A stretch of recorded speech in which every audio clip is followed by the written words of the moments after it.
Joining us now to talk about the legacy of John McCain is former New Hampshire Governor John Sununu. He was chief of staff to President George H.W. Bush. Good morning, Governor. Morning, Allison. How are you? I'm well. Oh, my gosh, just remembering how much time John McCain invested in New Hampshire and how much he loved the retail politics there and the mixing it up and the stump speeches. You know, Jeff Jacoby in the Boston Globe this morning calls him New Hampshire's third senator. What are your thoughts? That's very accurate. You know, if you're involved in politics at all in New Hampshire, you certainly do get to know, at least on some level, those who are running for president. And John McCain grew to embrace the style of campaigning that works well in New Hampshire. The last time I saw him for any significant amount of time was when he came up to campaign for Kelly Ayotte in 2016. And we spent a full day. I was trying to help my son, Chris, who was running for governor, and the four of us spent a full day in a van crossing the state, hitting a number of events.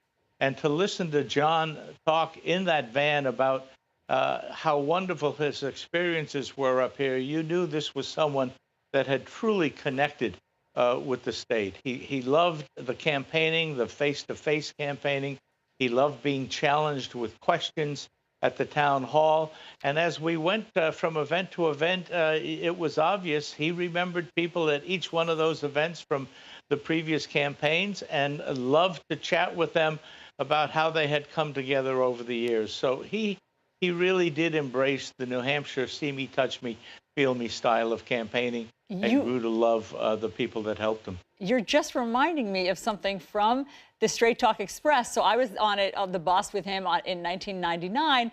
And, you know, I went to many of his stump speeches. So he would sometimes replay his greatest hits, you know, and some of his favorite jokes. And one of them that I'm just reminded of is that he says that he overheard two women in New Hampshire talking after one of his stump speeches. And one said to the other, what do you think of Senator McCain? And the other one said, I don't know, I've only met him 3 times. And he still, that one brought the house down. Yeah, that's John had about 5 jokes that he loved to repeat, and in fact, let you know he was going to repeat them. So he used them well, and it got to a point where the audience felt deprived if he didn't tell the same joke the next time they saw him that he had said the previous time. No, I totally agree. They didn't get old. I agree. Having heard them many times, he delivered them with the same verve and novelty each time.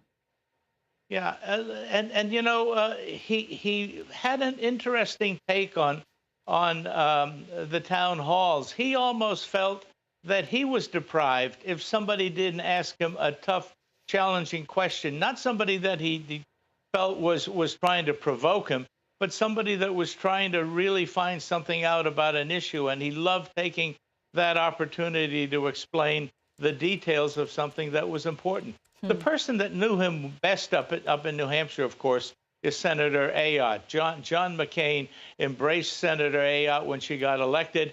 He kind of brought her in as part of the Three Amigos with Senator Lindsey Nelson and himself. And he worked with her on the committees and tried to make sure that she really was treated in a way that allowed her to grow in the Senate. And she really, I think, became his closest New Hampshire ally. So, Governor, what do you think about President Trump rejecting the practice of putting out an official White House statement about John McCain's service and sacrifice?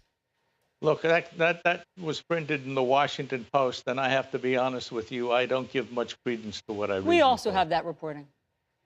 Yeah, well, same thing applies, Alice. Governor, you come on CNN, and we appreciate you coming on CNN, and we appreciate your take on it. But I don't appreciate you denigrating our reporting. I think that you know we have excellent reporters here. But are you saying that you don't want to believe that? You don't want to believe that President Trump would do that about John McCain? I'm saying that I don't want to comment on a report that I haven't satisfied myself is correct.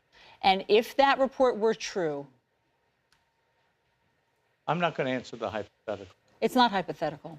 This is our reporting. We have rock-solid sources Allison, in look, the White House that there was a you asked me statement to that come was on drafted. to talk about John McCain. I'm here to talk about John McCain as I remember him. I'm not here to talk about the press's handling of a difference between the White House and the press corps at this time. It's not the press's handling. It's President Trump's handling of John McCain's death. Okay. Look, John McCain was a great American who deserves to be recognized as a great American. He is being recognized by his colleagues and his friends around. Melania Trump has certainly put out an exceptionally strong statement outlining the appreciation for his service. The White House has recognized the sorrow of the family, and I think Americans ought to be looking at the positive side, not trying to create a division amongst people who are in joint sorrow mourning a great America. And are you satisfied that President Trump's statement goes far enough?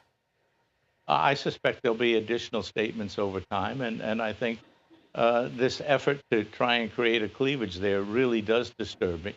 It is. Sorry, can you fact, repeat that? Sorry, somebody was talking to me. This effort to what? Cleavage between the White House and those that are mourning John McCain.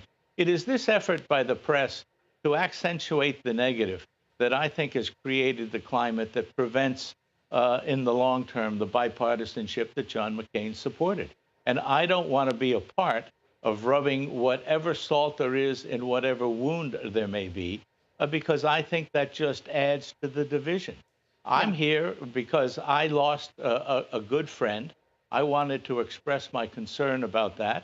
I wanted to applaud what he contributed to the country. I wanted to underscore the relationship he had with the state of New Hampshire. And I'm not here to play the political games that some of the press want to play at this moment of what I think is great sorrow for the country. Just to be clear, we don't see it as a game.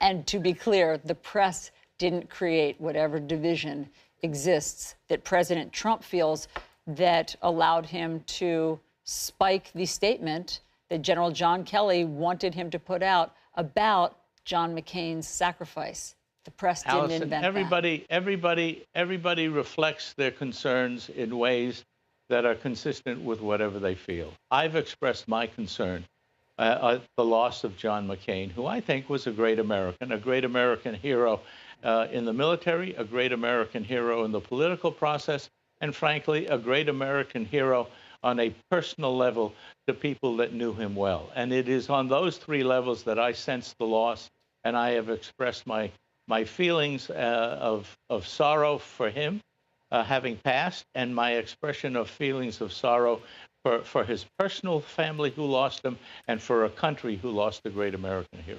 You're not alone, Governor. So many people feel that way. So many people echo that today. And that's why it is notable that the president doesn't. Well, I'm here to talk about my friend John McCain. You appear to be here to talk about something that you think you can exploit. And I find that rather unpleasant. Governor, again, we don't have to try to exploit something. This is a fact. This is a truism. Well, why are you dwelling on it? I have given you my comments. I have given you my comments on it, and I'm here to talk about John McCain. Fair. And I just reject your premise that this is something the press has created. It has been customary, probably since George Washington was president, to honor a war hero. You should make your inquiries directly to the White House if you want a direct answer.